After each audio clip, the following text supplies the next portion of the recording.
Hello everyone, so we are going to start our examples of exercise 1.2. ठीक है, chapter 1 कर रहे थे हमने, फर्स्ट एक्सरसाइज कंप्लीट कर ली है. नाउ हमने बेसिक्स भी देख लिए थे इसके. अब हम स्टार्ट करेंगे इसके एग्जाम्पल्स. ठीक है, 3 एग्जाम्पल्स ही हैं, तो फिफ्थ एग्जाम्पल तक हमने फर्स्ट एक्सरसाइज के उसमें एग्जाम्पल्स में कर लिए थे. अब हम एग्जाम्पल 6 से स्टार्ट करते हैं. ठीक है, तो क्या बोल रहा है एग्जाम्पल 6, देखो.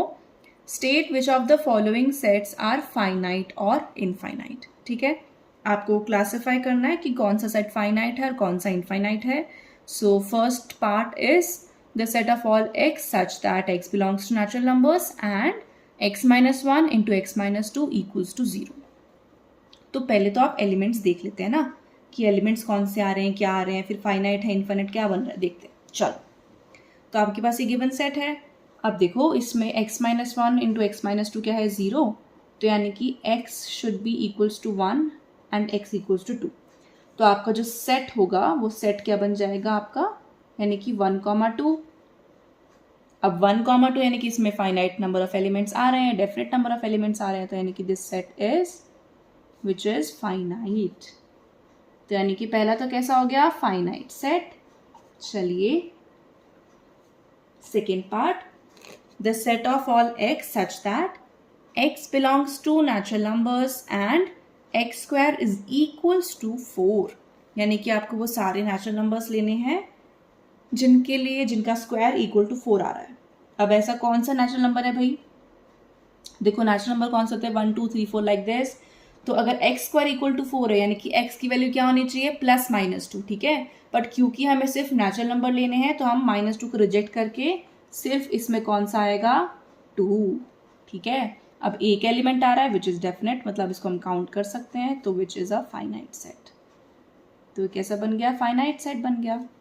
चलो अब अपने अपनी बुक में से देखो, मैं इसमें से पढ़ रही हूँ. चलो थर्ड पार्ट क्या कह रहा है, उन सब का collection where x belongs to natural number and 2x minus 1 equals to 0.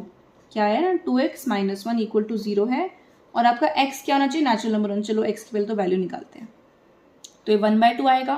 But 1/2 तो नेचुरल नंबर होता ही नहीं है, 1/2 नेचुरल नंबर है ही नहीं ना. तो ये क्या करें आप इसको, ये तो नेचुरल नंबर नहीं आया, तो यानी कि इस सेट में कोई भी एलिमेंट नहीं आएगा.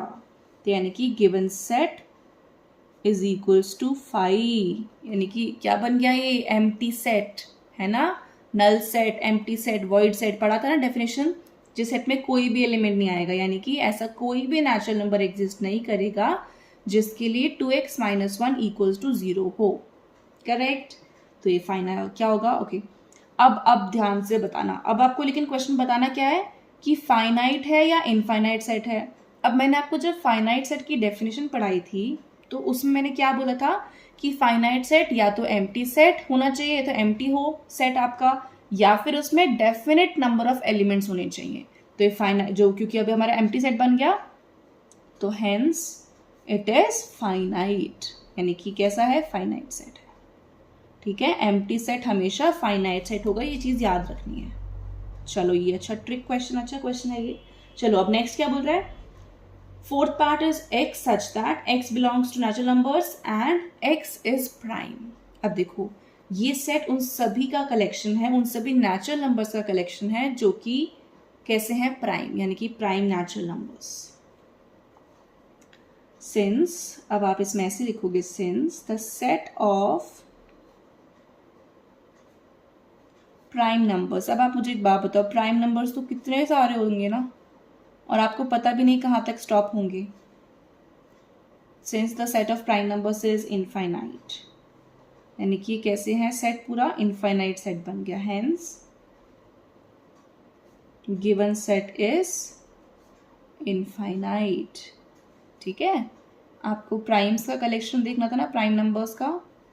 तो प्राइम नंबर्स तो बहुत सारे होते हैं, infinite number of prime numbers exist करते हैं, तो दैट्स व्हाई, मतलब एग्जिस्ट ही नहीं करते, यानी कि इनफाइनाइट बहुत सारे, we cannot count them actually. ठीक है, so therefore this set becomes an infinite set. Okay, next part, x such that x belongs to natural number and x is odd. अब देखो odd भी कैसे होते हैं, infinite.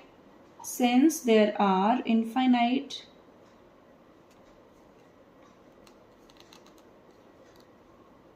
infinite number of odd numbers.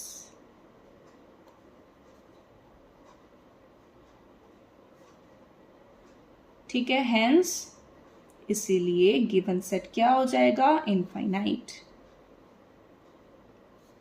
ठीक है, एग्जाम्पल 6 समझ में आया. चलो नेक्स्ट करें. So next is example 7.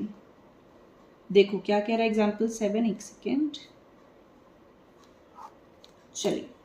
हाँ, अब ये बोल रहा है find the pairs of equal sets if any give reasons. अब आपको ना 5 सेट गिवन है और कुछ रोस्टर फॉर्म में है, कुछ आपके सेट बिल्डर फॉर्म में है ना. उसमें बोल रहा है कि आपको बताना है कि कौन से पेयर जो है, मतलब कि कौन से 2 सेट्स आपस में इक्वल हैं. तो आपको वो सब इसमें से फाइंड आउट करना है. अब इसमें तो बहुत सारे सेट्स लिखे हुए हैं, है ना. तो पहले एक बार मैं सब सेट्स को लिख लेती हूँ, सारे सेट्स को, एंड देन हम क्या करेंगे ना, जैसे ये देखो ये सेट बिल्डर फॉर्म वगैरह में लिखे हुए हैं, तो पहले इनको रोस्टर फॉर्म में लाते हैं सबको. ठीक है, एक बार सबको रोस्टर फॉर्म में लिखते हैं and then we will check कि कोई किसी के इक्वल आ रहा है क्या या कौन नहीं आ रहा है, तो वो हम फिर बाद में चेक करेंगे. पहले हम इनको थोड़ा सिंप्लीफाइड करके लिख लेते हैं. ठीक है, तो पहले मैं क्वेश्चन नोट करती हूँ, आप भी देखो and then we will start solving it. Okay, so आपके ना ये 5 सेट लिखे हुए हैं. ठीक है, I have written all of them. तो अब आप इनमें से देखो आराम से. अब हम पहले क्या, मैंने बोला कि पहले सबको हम रोस्टर फॉर्म में कन्वर्ट कर लेते हैं. ठीक है, कैसे कन्वर्ट करेंगे अब आपको आता ही है. देखो सेट ए तो ऑलरेडी लिखा हुआ है, इसमें क्या एलिमेंट है, सिंगलटन 0 है ना, या मतलब सिंगलटन जो आगे पढ़ेंगे, सॉरी. चलो, तो यानी कि इसमें सिर्फ एक एलिमेंट है विच इज 0. ये चीज समझ में आई. Then set B. अब सेट बी क्या है, कलेक्शन या set of all X such that x is greater than 15 and x is less than 5. यानी कि आपको वो सारे एलिमेंट्स लेने हैं जो 15 से तो बड़े हों और 5 से छोटे हों. अब आप मुझे एक बात बताओ, 5 मान लो नंबर लाइन पे यहाँ पे आता है, 15 यहाँ पे है, तो क्या बोल रहे पता है, 5 से छोटे हों और 15 से बड़े हों. अब इनका इसमें तो कोई एलिमेंट्स ही नहीं आएंगे ना, इसमें तो कोई एलिमेंट ही नहीं आएगा, ये तो सब अलग अलग जा रहा है. 5 से छोटे तो इधर आएंगे, 15 से बड़े उधर जाएंगे, तो it is an empty set. और एम्प्टी सेट को कैसे रिप्रेजेंट करते हैं, बाय 5. क्या था क्या, है ना, 5 लिखते हैं. या फिर आप ब्रैकेट्स लगा दो, उसमें कुछ भी नहीं लिखना लेकिन ब्रैकेट में. ठीक है, खाली ब्रैकेट्स. चलो ये हो गया. अब चलो सेट सी देखते हैं. सेट सी में कौन से हैं भाई, वो सारे x such that x minus 5 equals to 0. यानी कि x क्या आ गया, 5. यानी कि इसमें सिर्फ एक एलिमेंट आएगा विच इज 5. Okay, done. अब देखो सेट डी, देखो आराम से, वो सारे x such that x square is equals to 25. अब यानी कि x क्या हो जाएगा, प्लस माइनस 5. यानी कि एक तो 5 आएगा और एक क्या आएगा, -5. चलो next E, last set. E set कैसे लिखेंगे भाई, ई क्या बोल रहा है, x such that x is an integral positive root of the equation this one. तो पहले एक काम करती हूँ, मैं आपको इस इक्वेशन को सॉल्व करके बता देती हूँ, है ना. तो इक्वेशन सॉल्व करेंगे तो एक्स स्क्वायर माइनस, अब देखो 15 है, 15 के क्या क्या बनेंगे, 5 3, 5 और 3 यानी कि 5x, और अब यहाँ पे plus 3x minus 15 is equals to 0. तो आप इसको सॉल्व करेंगे तो x कॉमन, x माइनस 5, यहाँ से plus 3 common, x minus 5 equals to 0. दिख रहा है ये, ओके. तो अब यहाँ पे क्या हो जाएगा, 1 सेकेंड, यानी कि it is x minus 5 and x plus 3 equals to 0. ये आ रहा है आपके पास. देन x क्या हो जाएगा, x की वैल्यू या तो 5 आएगी या फिर -3. अब ध्यान से देखना आप, आपके सेट ई में कौन कौन से एलिमेंट्स आएंगे बच्चों. ई में आएगा एक तो आपके पास क्या बोल रहा है, x is an integral positive root of the equation this.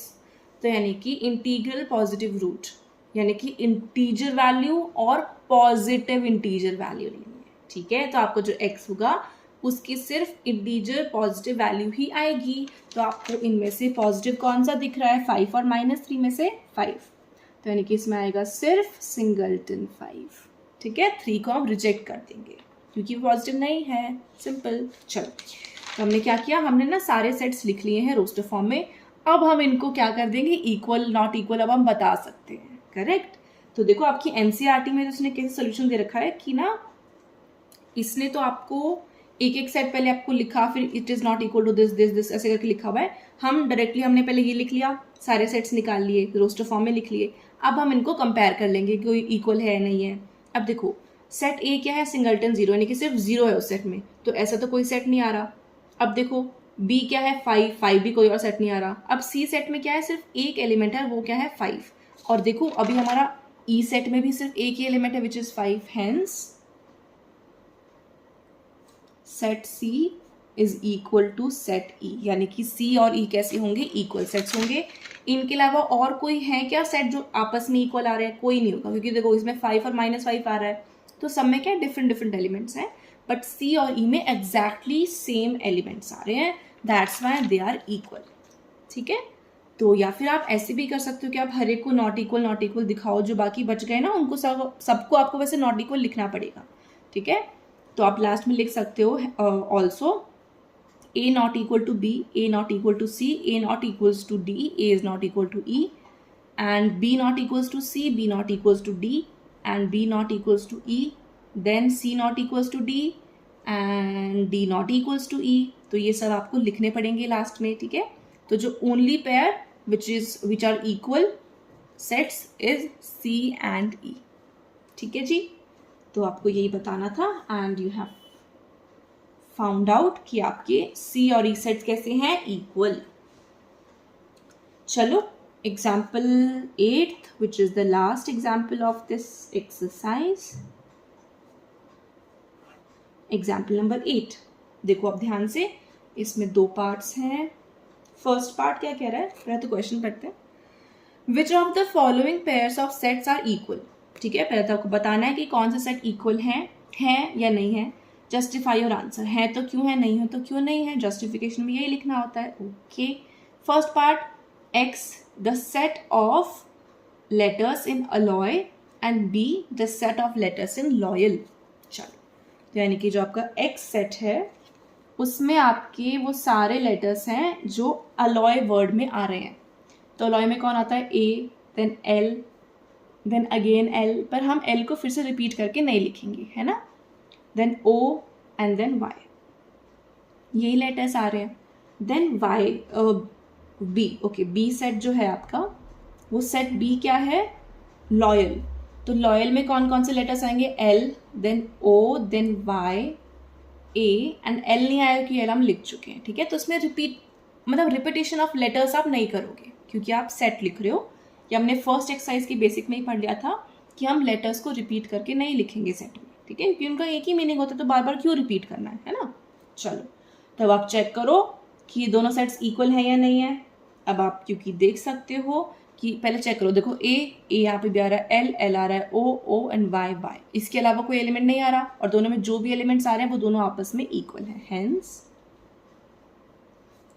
X equals to B, यानी कि सेट X और सेट B आपस में कैसे हैं, इक्वल सेट्स हैं।